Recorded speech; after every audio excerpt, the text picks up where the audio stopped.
मतलब वो कोई बंदा वो राइटिंग पढ़ ही नहीं सकता।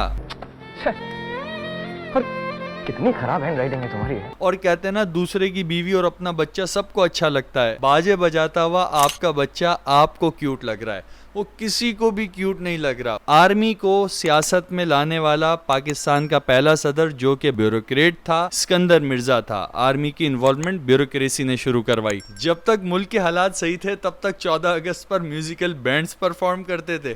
फिर मुल्क के हालात को मद्देनजर रखते हुए पाकिस्तान के बैंड में से ए हटाया, यू लगाया, सब ने बजा दी। अस्सलाम वालेकुम, कैसे हैं आप लोग? खैरियत से हैं? कुछ अरसे पहले का 14 अगस्त याद है तुम्हें किस तरह का होता था यार? मतलब वो जो झंडियों पर आटे की लई लगाते थे और फिर उससे घर, गलियां, बाजार, मोहल्ले सजाते थे और हर तरफ मेहदी हसन का ये वतन तुम्हारा है और दिल दिल पाकिस्तान, मेरा पैगाम पाकिस्तान, इस तरह के कितने जबरदस्त गाने चलते थे। लेकिन फिर हमारी मोहब्बत का अंदाज और उसको एक्सप्रेस करने का अंदाज बड़ा ही लो हो गया। मतलब तुमने अगर नाश्ता नहीं किया तो मैं भी नाश्ता नहीं करूंगा, यहाँ तक पहुंच गई मोहब्बत, ये आलम हो गया। शफीक, अगर मैंने तुम्हारे साथ डुएट किया था तो तुम मुझे थैंक यू भी बोल सकते थे। शफीक मेरी बात सुनो, आई लव यू कहने का तुम्हारा कोई मकसद नहीं, तुम थैंक्स भी बोल सकते थे अगर मैंने ड्यूट तुम्हारे साथ किया, ठीक है ना। एक लम्हे के लिए मान लो कि कोई बंदा मर के जिंदा हो सकता है वापस। एक बंदा अपनी कब्र में लेटा हुआ है, सुकून से लेटा हुआ है, पूरी दुनिया के मसले मसाइल देखकर वो मरा। उससे मोहब्बत का इजहार करने के लिए तुम उसकी कब्र के आसपास सिलेंसर निकाल के गाड़ी घुमा। अगर वो बंदा बाहर आ जाए तो क्या बोलेगा? क्या इन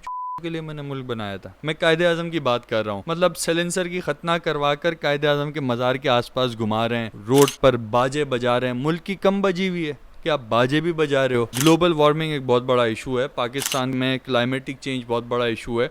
भाई दरख्त लगा लो यार। और दरख्त लगाना जो है वो ज्यादा सस्ता है। और कहते हैं ना, दूसरे की बीवी और अपना बच्चा सबको अच्छा लगता है, बाजे बजाता हुआ आपका बच्चा आपको क्यूट लग रहा है, वो किसी को भी क्यूट नहीं लग रहा, वो सबको बहुत इरिटेटिंग लग रहा है। और उससे ज्यादा इरिटेटिंग आप लग रहे हो क्योंकि बच्चा तो कमा के बाजा ला नहीं सकता, बाजा दिलवाया आपने कहा बच्चा वहां मसरूफ हो जाए, मैं कहीं और मसरूफ हो जाऊं, सो कोई और तरीका ढूंढे बच्चों को इंगेज करने का। आप उनसे प्लांटेशन करवाओ ना, 14 अगस्त पर उससे कोई कम्युनिटी सर्विस करवाओ, 14 अगस्त पर उससे कोई वॉलंटियर करवाओ, 14 अगस्त पे उससे कुछ तो प्रोडक्टिव करवा लो। मतलब सिर्फ प्रोडक्शन ही करनी है छुट्टी वाले दिन, कुछ प्रोडक्टिव नहीं करना। लेकिन यहाँ तक चीजें पहुंची कैसे? पाकिस्तान का 14 अगस्त की सेलिब्रेशन और मुल्क से मोहब्बत का एक अंदाज का लेवल यहाँ था, वो यहाँ कैसे आया? सो इसकी क्रोनोलॉजी समझो। पाकिस्तान आजाद हुआ अगस्त 1947 में। आप सब आजाद हैं अपने मंदिरों में जाने के लिए, अपनी मस्जिदों में जाने के लिए। पाकिस्तान बनने के फौरन बाद इंडिया से जंग हो गई, कश्मीर के इशू पर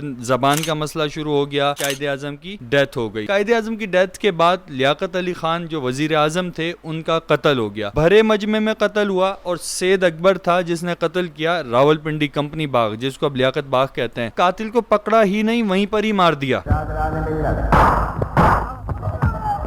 और सोने पर सुहागा, जब हाई कोर्ट ने कहा लियाकत अली खान के कत्ल केस की फाइल लाओ, कोर्ट को बोला वो गुम हो गई। चलो जी। उसके बाद लियाकत अली खान के बाद सिकंदर मिर्जा पाकिस्तान के पहले सदर बने थे। उन्होंने अयूब खान को, अयूब खान था आर्मी चीफ को लाकर बना दिया डिफेंस मिनिस्टर। आर्मी चीफ भी था, डिफेंस मिनिस्टर भी बन गया अयूब खान। आर्मी को सियासत में लाने वाला पाकिस्तान का पहला सदर जो कि ब्यूरोक्रेट था, सिकंदर मिर्जा था। आर्मी की इन्वॉल्वमेंट ब्यूरोक्रेसी ने शुरू करवाई। प्रेसिडेंशियल इलेक्शंस हुए। अयूब खान ने इन इलेक्शंस में फातिमा जिन्ना कायदे आजम की बहन को इंडियन एजेंट और गद्दार डिक्लेयर कर दिया। खैर, अयूब खान का दौर शुरू हुआ, उसमें डैम्स वगैरह बने। उसके बाद दौर आया याया खान का। याया खान वो थे जिनको देखकर लोग इम्प्रेस हुए, लोग पिज्जा बॉय बने, लोग डिलीवरी बॉय बने, लोग प्लम्बर बने, लोग डॉक्टर बने, लोग इंजीनियर बने, लोग स्टेप ब्रदर बने, लोग स्टेप डैड बने। समझ रहे हो ना? तू समझा?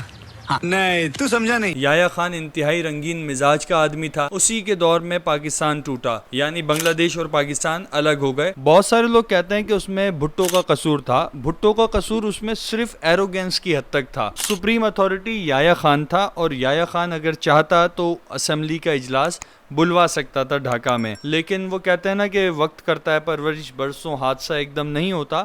उस टाइम तक चीजें बहुत खराब हो गई थी। याह्या खान के बाद आया भुट्टो का दौर। भुट्टो के दौर की सबसे बेहतरीन चीज 1973 का कॉन्स्टिट्यूशन था, और इस दौर की जो चीज मेरे हिसाब से सबसे नुकसानदेह रही वो था नेशनलाइजेशन। भुट्टो साहब के बाद आ गया जियाउल हक का दौर। मर्दे मोमिन मर्दे हक जियाउल हक जियाउल हक मर्दे मोमिन मर्दे हक मेरा जनरल जियाउल हक। जियाउल हक के दौर में पाकिस्तान अफगान जिहाद का हिस्सा बना। अफगान वॉर या अफगान जिहाद, वॉट एवर सूट्स यू, जो भी आप कहना चाहें। और उसके आफ्टर मैथ्स बहुत अरसे तक देखते रहे और अभी तक देख रहे हैं। और उसके बाद back to back Nawaz Sharif और बेनजीर की हुकूमतें आती गईं और इन हुकूमतों ने एक दूसरे को गिराया। ऑल्दो बाद में इन लोगों ने इन चीजों से सबक सीखा और चार्टर ऑफ डेमोक्रेसी टाइप की चीजें हो गई। फिर उसके बाद एक दफा फिर से आया पाकिस्तान में मेरे अजीज हम वतनों।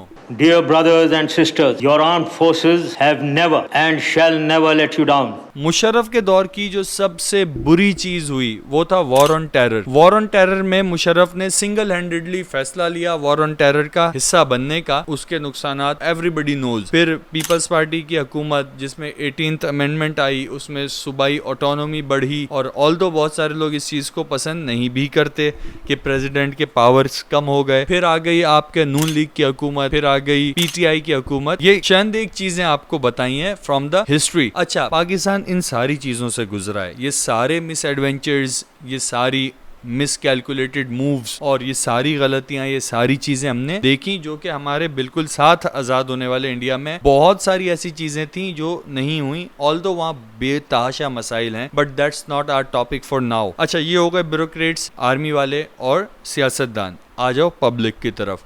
पाकिस्तान में आप किसी भी बंदे को रोक के बोलो यार पाकिस्तान का ख्याल करो, इस कंट्री को ओन करो, ये करो वो करो, बोलता है भाई बॉर्डर के लिए आर्मी है, लॉ एंड ऑर्डर के लिए पुलिस है, कानून बनाने के लिए पार्लियामेंट है, इदारे चलाने के लिए ब्यूरोक्रेट्स हैं, मुझे तनख्वाह दे रहे हो क्या? ये तो बहुत वैलिड पॉइंट है। तो क्या तनख्वाह तुम्हें मसले बढ़ाने की मिलती है? तुम्हें से मुराद मैं उसमें शामिल हूँ। हमें तनख्वाह दी जाती है मुल्क के लिए मसले बढ़ाओ, वो भी तो हम वॉलंटरीली बढ़ाते हैं। फॉर एग्जाम्पल, किसी आम डॉक्टर के पास जाओ, वो उस कंपनी की दवाइयाँ आपको लिख कर देगा जो सिर्फ उसके मेडिकल स्टोर से मिलेंगी, जो उसकी क्लिनिक के बराबर में। मतलब वो कोई बंदा वो राइटिंग पढ़ ही नहीं सकता।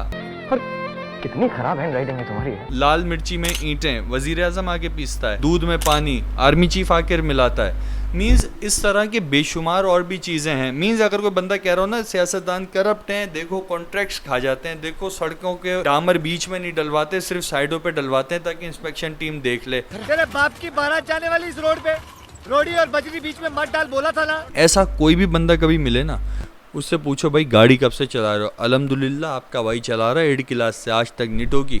उसको लो ड्राइविंग लाइसेंस, वो तो नहीं बनवाया। आपकी औकात नहीं है आप कॉन्ट्रैक्ट्स खा सको, आपकी औकात नहीं है आप रोड्स के ठेके खा सको, आप फॉरेन ट्रिप्स कर सको, आप इतनी बड़ी करप्शंस कर सको। सिर्फ इस वजह से आप इतनी छोटी करप्शन कर रहे हो ड्राइविंग लाइसेंस नहीं बनवाने की। सो जब आपका लेवल बढ़ेगा तो आप भी उतनी ही करप्शन करोगे जितने दूसरे करेंगे। सो कुल मिला के बात यह है कि पाकिस्तान की सबने बजाई है, पहले दिन से बजाई है, आज तक बजा रहे हैं और आइंदा भी ऐसे ही इरादे नज़र आते हैं। इन सब में मैं भी शामिल हूँ, जिसकी वजह से पाकिस्तान यहाँ तक पहुँचा, हमारी सेलिब्रेशंस, हमारा पैट्रियोटिज्म यहाँ तक पहुँचा। सो ओन द कंट्री, ख्याल रखें जैसे आप अपना रखते हैं वैसे मुल्क का भी ख्याल रखें। इंडिपेंडेंस डे को इस तरह मनाएं कि मुल्क को कोई फ़ायदा हो, बजाय इसके कि मुल्क को मज़ीद आप नुकसान पहुँचाएँ।